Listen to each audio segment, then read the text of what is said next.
আসসালামু আলাইকুম সম্মানিত ভিউয়ার্স, দেখেন এটা হলো মতিঝিল শাপলা চত্বর।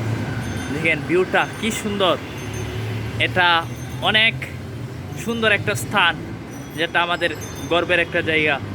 এখন এই শাপলা চত্বর সম্পর্কে আমাদের আনোয়ার হুজুর একটু কথা বলবেন। আসসালামু আলাইকুম রহমতুল্লাহ। মতিঝিল শাপলা চত্বর এই বাংলাদেশের একটা ঐতিহাসিক একটা স্থান। সবথেকে বড় শাপলা যেটা বলা হয়, এটা মতিঝিলে আছে।